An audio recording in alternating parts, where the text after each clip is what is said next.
Interview. À l'honneur d'une soirée spéciale de Paris Première à l'occasion des 20 ans de 93, Faubourg Saint-Honoré le vendredi 15 décembre, Thierry Ardisson se lâche sur le PAF et nous parle de ses projets. Thierry Ardisson remet le couvert. Pour les 20 ans de son émission culte 93 Faubourg Saint-Honoré, l'animateur organise un dîner inédit diffusé en clair, dès 21 h le vendredi 15 décembre. Sont attendus autour de la table sa compagne Audrey Crespo-Mara, Muriel Robin et Anne Lenaine, Gérard Darmon, Laurent Baffy, Franz-Olivier Gisbert et Bertrand Chameroy. Lors d'un récent déjeuner en présence de la presse, Thierry Ardisson en a également profité pour donner sa vision sans filtre du PAF et évoquer ses nombreux projets. Thierry Ardisson sur son absence de l'antenne: je ne vais pas faire mon Michel Drucker. Télé Loisirs, l'antenne ne vous manque-t-elle pas? Thierry Ardisson, place aux jeunes. Je ne vais pas faire mon Michel Drucker.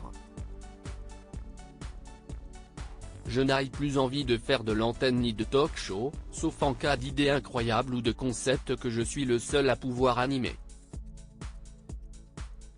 L'époque est toutefois au retour de vieilles marques comme Star Academy, Secret Story, Popstar. L'époque n'est pas à la créativité. Mais vous, la presse, vous en portez aussi la responsabilité. Ce qui a perdu la télévision ou le cinéma, si est-il l'absence de critique. On ne peut pas juger la télévision, comme vous le faites dans 90% des cas, uniquement avec les chiffres d'audience. Choisir les chiffres contre la qualité, la créativité et l'invention, si est participer à l'enterrement de la télévision. Si à l'époque les gens avaient vu les scores de Lunettes Noires pour Nuit Blanche. Le 4e numéro d'Hôtel du Temps, que vous souhaitiez consacrer à Johnny Hallyday, verra-t-il le jour? Non. Même si Hôtel du Temps n'a pas été un succès d'audience, le format a été racheté par Warner et j'ai été nommé aux Emmys. Et puis j'ai quand même fait le double de ce que certains font. Le dernier numéro, sur Jean Gabin, sera diffusé fin 2023, début 2024. Quels sont vos autres projets? Je prépare un documentaire sur l'âge d'or des clips pour France Télévisions et un autre sur les jeunes. Je veux me frotter à eux. Et je vais également coproduire Nos Grandes Décisions, le nouveau magazine de société d'Hugo Clément qui sera bientôt diffusé sur France 2. Thierry Ardisson: je n'ai pas envie de me retrouver le samedi soir à interroger Kev Adams sur Israël. Qui appréciez-vous dans le PAF? J'aime beaucoup Léa Salamé. Elle s'est inspirée de moi pour quelle époque? Et le revendique.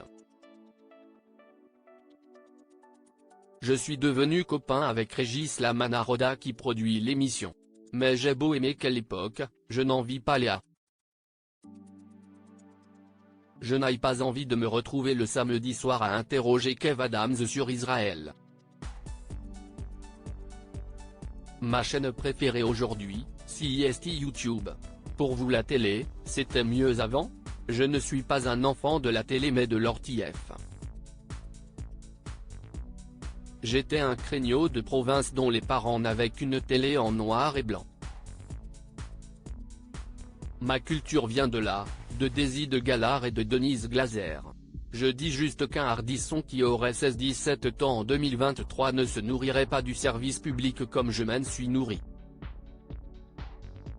L'ambition du service public n'est pas de dépasser TF1 mais d'apporter le savoir et la connaissance au peuple. Et les gens ne sont pas contre la culture mais contre la manière dont on leur fait bouffer. Malheureusement, elle est souvent punitive.